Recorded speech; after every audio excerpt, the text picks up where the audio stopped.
Hello and welcome to my chess course. And today I'm going to describe a position that everyone should know. This position is called the Philidor position. If black has to play, he can draw this position, but if white is to move, he can win. Therefore, when you're defending a rook endgame with the pawn down, you'll need to know this position. It was analyzed by François-André Denis and Philidor in 1777. Many rook and pawn versus rook endgames reach either the Philidor position or the Lucena position. Lucena position will be described in the next lecture. If played accurately, the defending side tries to reach the Philidor position. The other side tries to reach the winning Lucena position. The essential elements in the Philidor position are: the defending king stays on the winning square of the pawn. The pawn has not yet advanced to the 6th rank. The attacking king has not advanced to the 6th rank either. The defending rook can reach a safe square on the 6th rank, preventing the other king to advance. How to defend the Philidor position? So, the thing you'll want to know about this position is how to defend. I'll break it down into two steps. The first defensive step. First, you'll have to prevent the attacking king from entering the 6th rank. This can be done by playing rook to b6. Other moves along the b file may draw as well, but this is the easiest one. This is the position you'll want to reach when you are on the defense. Now the white king can't advance. You may be worried about a check along the 8th rank, but there is nothing to worry about. If white goes for checks from this side, like rook a8, you can play your king to the 7th rank. Remember to stay right in front of the pawn to prevent complications. You can always use squares f7 and f8.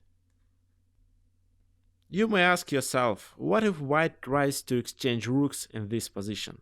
Well, I can tell you that you may gladly exchange them. The resulting position is a clearly draw. Although you have to know how to draw that, of course. So the only other try for white is now f6. Once the pawn has advanced, the king has no shield against checks from behind. So now the time has come for the second step of the defense. The second thing you should do is to move your rook behind the king and start checking from behind. I'll give you general advice. Try to keep as much distance as possible. So now it's easy to find the next move.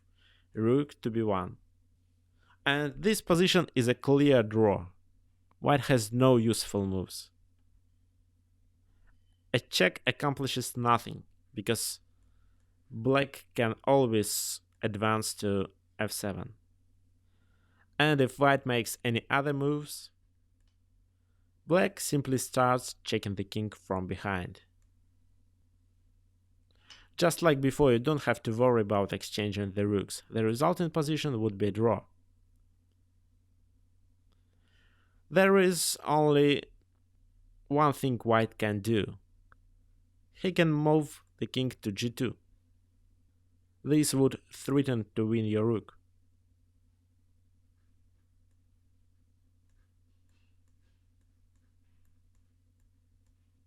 But somewhere during that process you can play rook f1, winning the pawn and securing the draw too.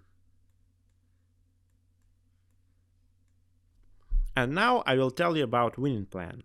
If you are white and you have to move, you are able to win. King to g6. Rook c8. Activity doesn't help. f6. The black rook can't leave the last rank because of mating possibilities. Therefore, the king moves. King g8. Rook g7, check. Playing rook h7 at once isn't winning because of rook c6. That's why you need to give this first check. Rook g7.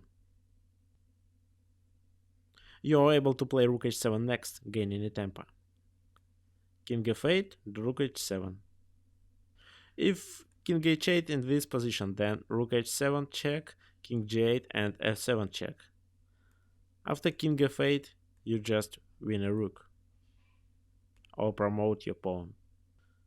So you play Rook h7 in this position. Now the threat is mate or winning the rook. So the king has to return to g8. This allows white to play f7 check.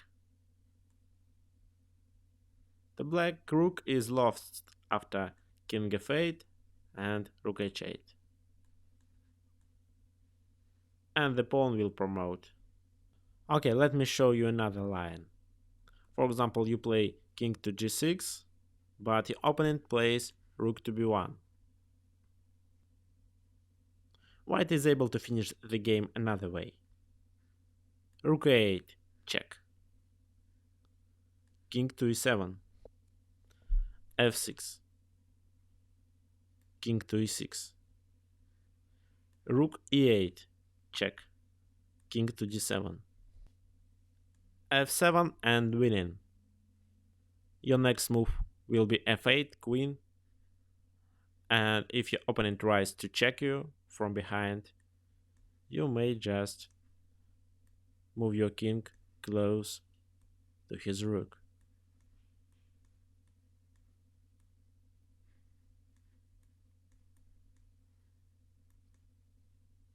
Thank you for your attention. In our next lecture, I will describe you Lucena position.